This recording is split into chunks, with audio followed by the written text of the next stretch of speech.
All right, so I'd like to welcome you all to this month's workshop on senior social isolation. Senior social isolation. And this workshop is being presented as part of our community service to create awareness of social isolation and its impact, effects, and challenges associated with it, and also how to deal with these challenges. It is Kingdom Acts Foundation's vision to become a beacon of light and hope to our community, and also to continue to expand our services and operations to serve more people in various ways. CAF supports the total being and helps both in providing emotional, mental health support, and provides senior support and feeds the hungry through our CAF food security project. So we do a whole lot of stuff. We serve the community in various ways. Our goal through this workshop is to create the awareness of social isolation and how it affects seniors. This project is partly sponsored by the government of Canada through the Seniors Horizon. As we go into the workshop, it's important to understand that there is this need to support and help seniors who probably have been bereaved or widowed. Oftentimes, this group of people are ignored or forsaken, especially by their relatives or family members. Widows and widowers need a lot of support. It's even statistically proven that people who've lost their spouse die quicker, they die faster than if they had their spouse with them. So this is something that we should look into as we find ways to support seniors and help them deal with the issue of social isolation. As we look into the main workshop in detail, we understand that social isolation is the absence of social contact, and it can also lead to loneliness. Why loneliness and social isolation sound similar? They are quite different. When we talk about social isolation, we are really talking about a disconnect from contact, especially from human contact. While loneliness is something that is subjective in the sense that you can have people around you and still be lonely. But social isolation is purely lack of contact with people, and you being isolated or separated or by yourself and not participating in life activities or being involved in some of the things that you used to be involved in. So in that aspect, that individual needs a lot of help. So social isolation can also occur as a temporary situation, especially during the quarantine. We had a lot of people isolated for months, not being able to interact with others. COVID-19 was one of the examples that comes to mind. All right, so like I said, isolation is defined in two ways. There's social isolation, which means being alone, and there is perceived isolation, which I said is subjective, and it's also called loneliness. Loneliness is described as distraught feelings of being alone. People can just feel lonely, they feel traumatized and frightened or terrified disappointed, frustrated, or depressed. So there's also a connection between depression and social isolation. We're going to look into that.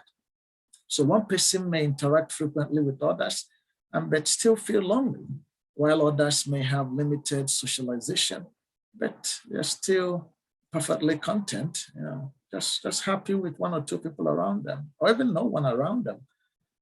So it's a subjective issue when you are talking about loneliness.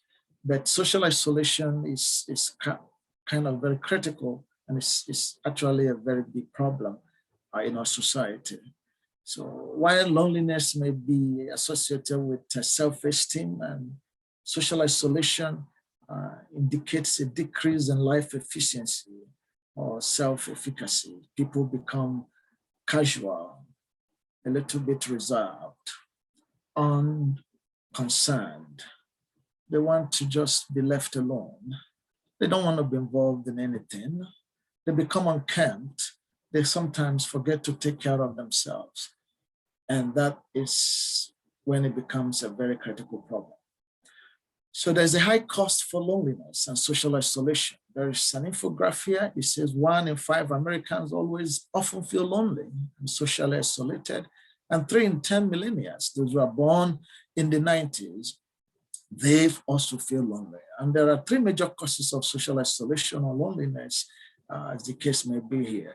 One is personal finances. When your finances are not able to meet up with your expenses, sometimes you feel reserved, you feel withdrawn and depressed and angry, or unemployment or less employment. You can actually feel disturbed, depressed, and anxious and alone. The last one is housing. If you don't have accommodation, it affects your capacity to really function normally. And all of these are things we try to support people in our community to overcome in terms of managing their finances and employment services, and as well as housing services. All right, so we're going to look at some of the risk factors or what causes social isolation and senior social isolation. Like I pointed out, being widowed can cause a lot of pain, a lot of emotional pain. Elderly people who've lost their spouse or their spouses, they need a lot of emotional support. So they don't degenerate into depression and social isolation and all the other complications associated with it. People who have no kids, oftentimes when they get older, they realize they're alone. They have little or no contact with the reality of life. And such people need a lot of support and help. And those who live alone can feel isolated socially. People with poor health, especially with terminal problems, go through social isolation challenges or depression. Poverty oftentimes humiliates people, cause them to get withdrawn and oftentimes depressed. And if you have a hearing problem, it's another risk factor. And all of this needs to be taken care of for those who want to help seniors and those who are helping seniors, like some of you taking part in this workshop. Always watch out for these risk factors and find a way to support seniors. And for the seniors participating in this workshop, seek help. We're always here in Kingdom Acts Foundation to help and support all of you. All right, so we go on and look at some other social isolation risk factors, especially for seniors. One is disability. We have different forms of disability or types of disability. Inability to manage yourself. If you have mental disorder, immobility, physical problems, you really feel lonely because you can't move around as you want to.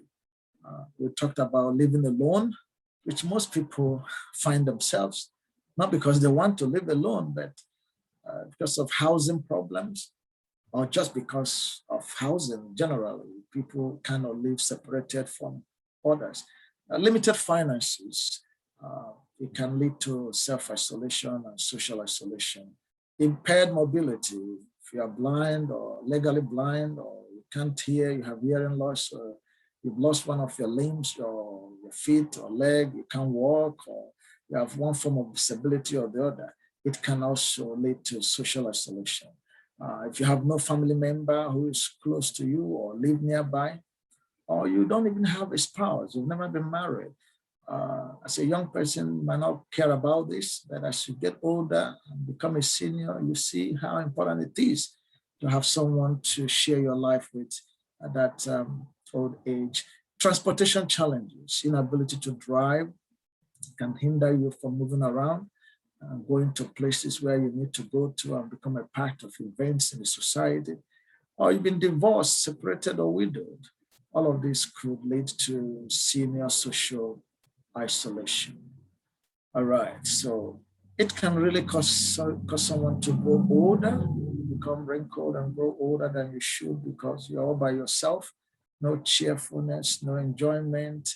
Life is more or less a job, a work for you instead of something fun. So what are the negative impacts of senior social isolation?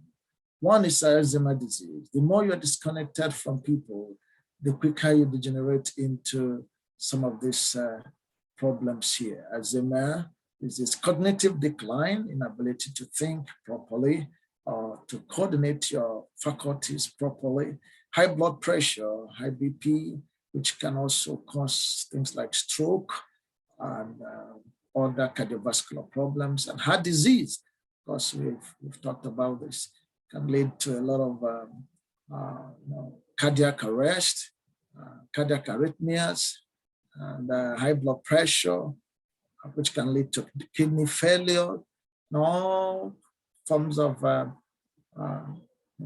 health issues.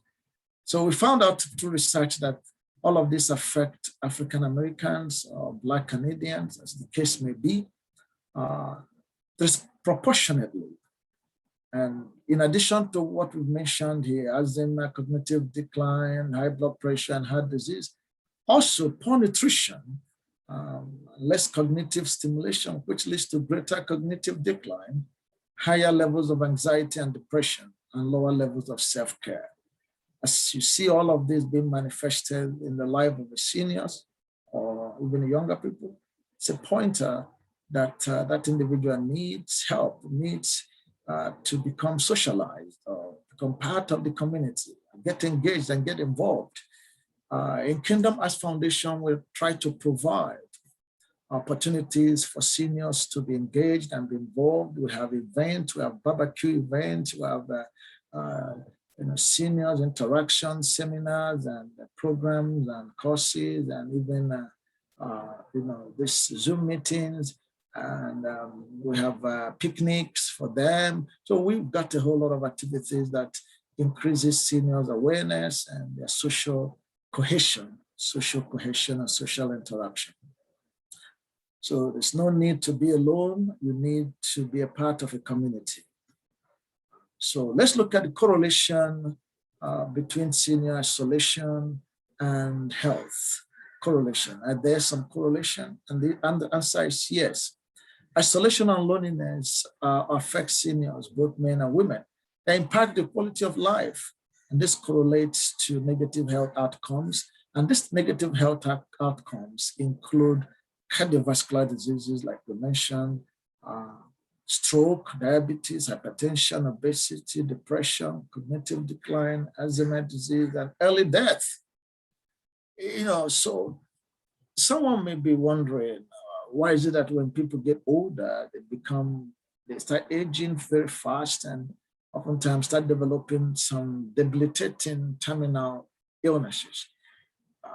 And yet there are some others who remain relatively healthier compared to other people.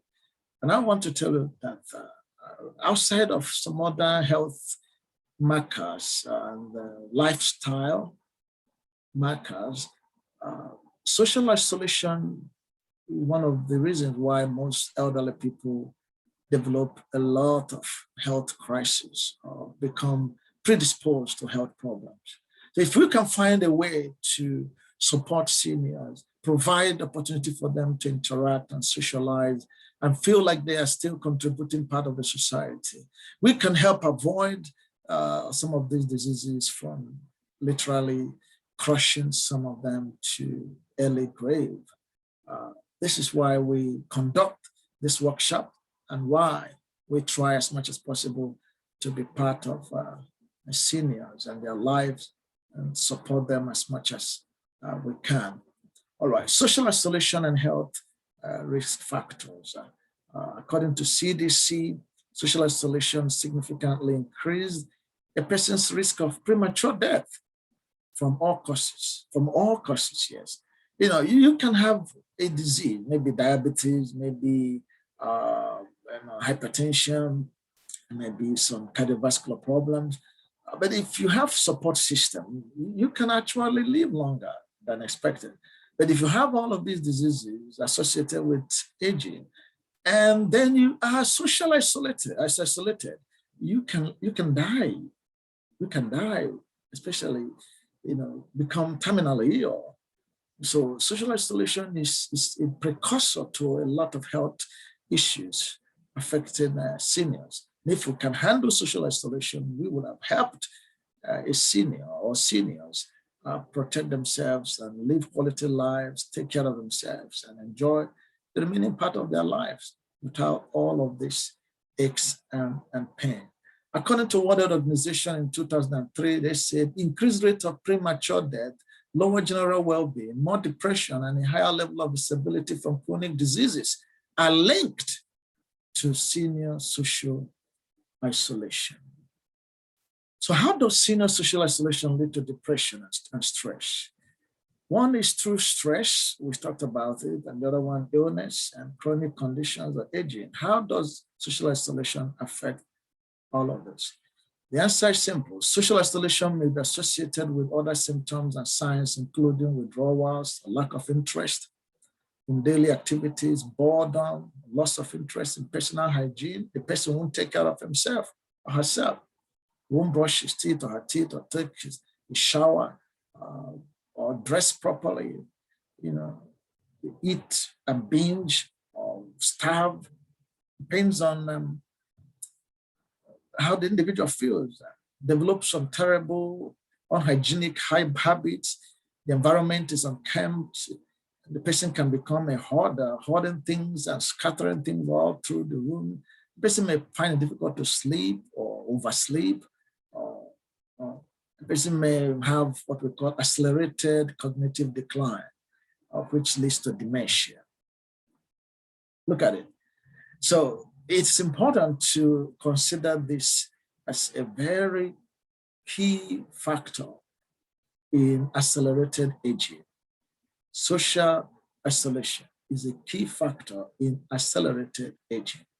So if you want to help any senior, if you want to support any senior, engage the person, support the person, help that senior so they can become part of the society and continue to live normal life. All right, social isolation and depression are linked together. And this is proven research-wise. It's also found that social isolation causes more health risk compared to even smoking and obesity. This is crazy. It means that someone who is socially isolated will have a lot of health crises. The same way someone who smoked and someone who's obese will have health crises. But how is it that not much is being said about this? This is why we are highlighting this sinister, hidden killer called social isolation. So let's look at some symptoms of senior social isolation. How do we discover that someone is experiencing senior social isolation crisis or predisposed to that? First is when you see someone who feel bored with life. It's a sign a person is overwhelmed and needs to be helped. That person needs to be brought out of that boredom There are activities that will help do that. We're going to look into those activities in the future through this workshop. General lack of interest, withdrawal or losing interest in personal hygiene, poor eating habits, and significant disrepair, clutter, and hoarding at home. So all of this combined to show that that individual is actually under the burden of social isolation. But there is a way out. There is a way out. So if you further look into some of the signs that tells us or tell us that someone is going through social isolation crisis, we include things like personal hygiene. When you neglect personal hygiene, it's because you don't care about what people say, because you don't even feel like anyone cares about you. So why take care of yourself when you have nobody to impress? It affects a lot of elderly people. They feel like, who are they impressing? Now, secondly, having trouble sleeping. Some of these elderly people find it difficult to sleep at night, or they can oversleep.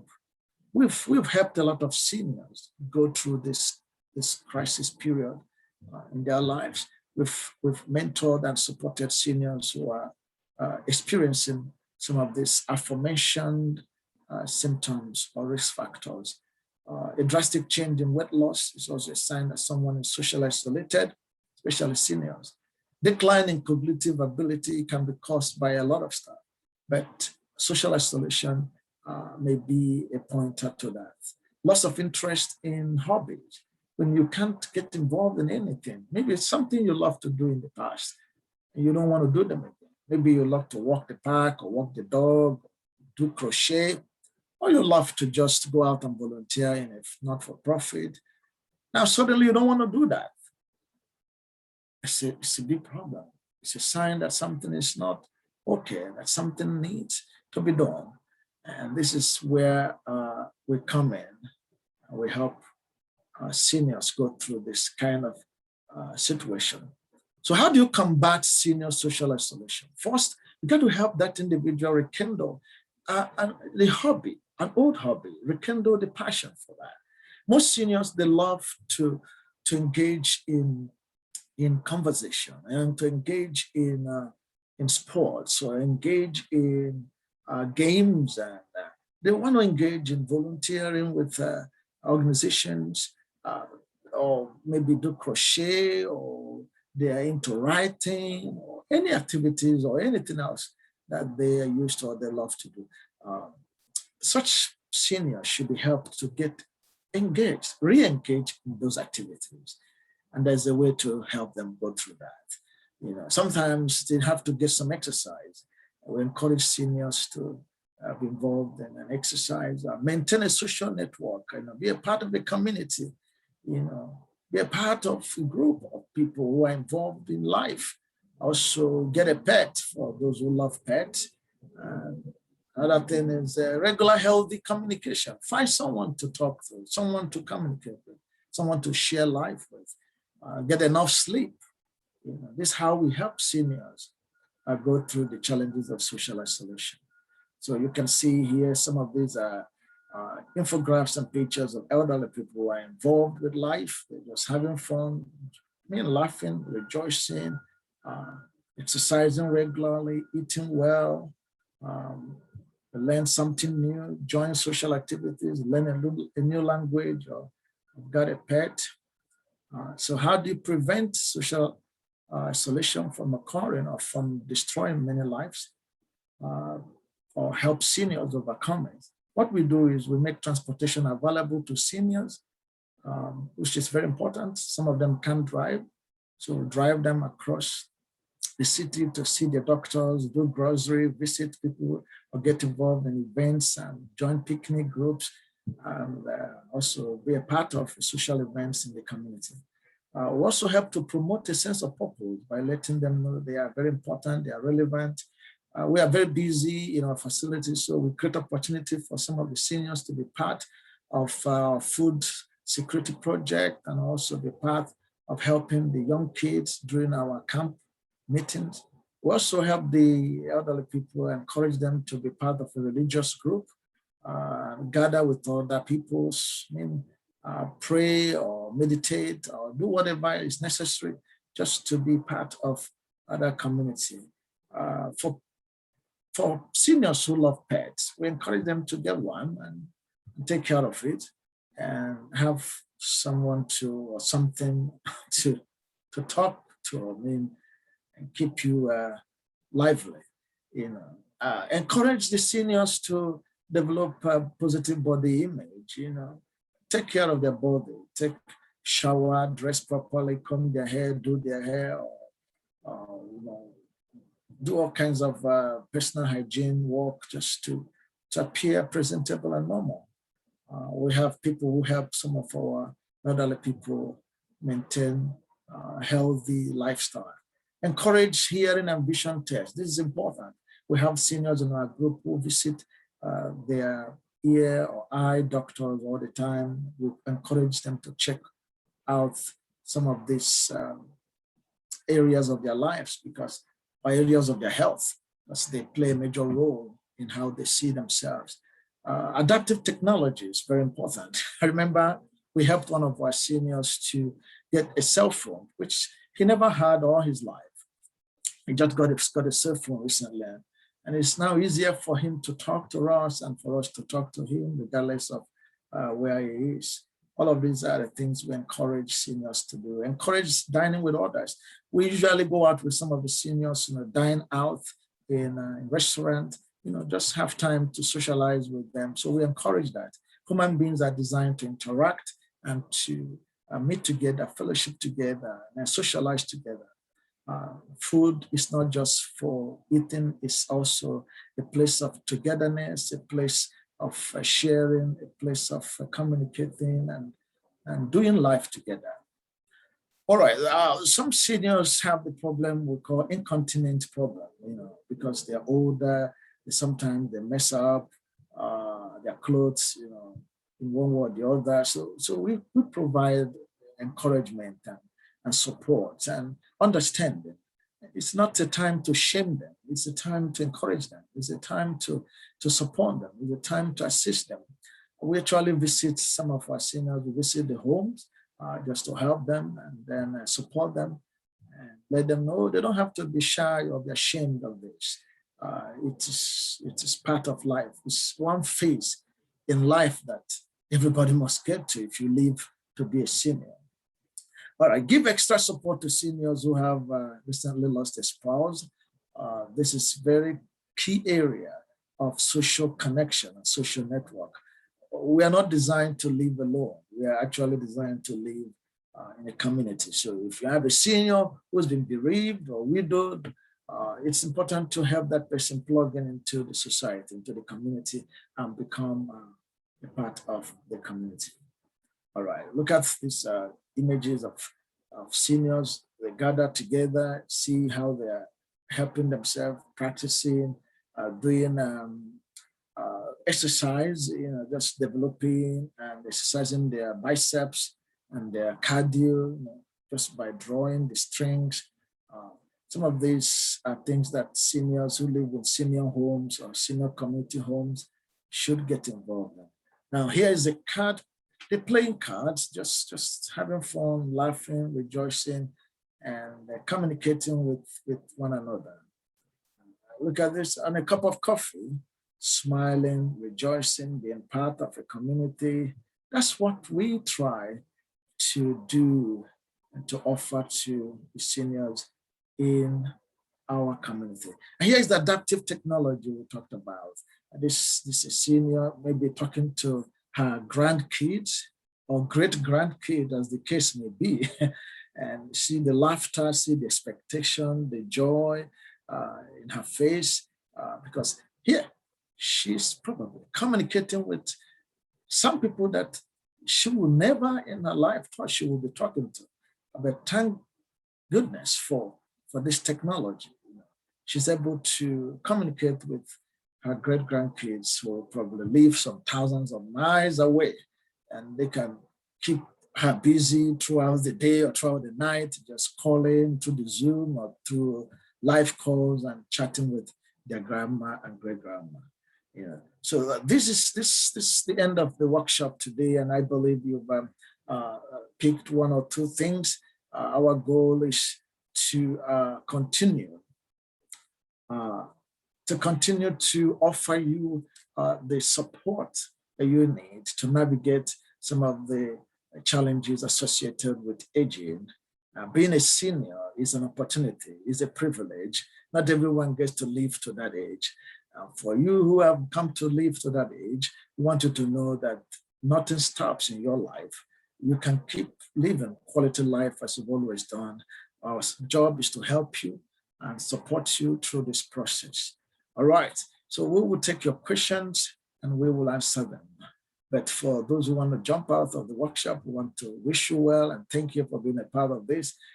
We will be meeting with you again next month as we continue to support seniors in our communities.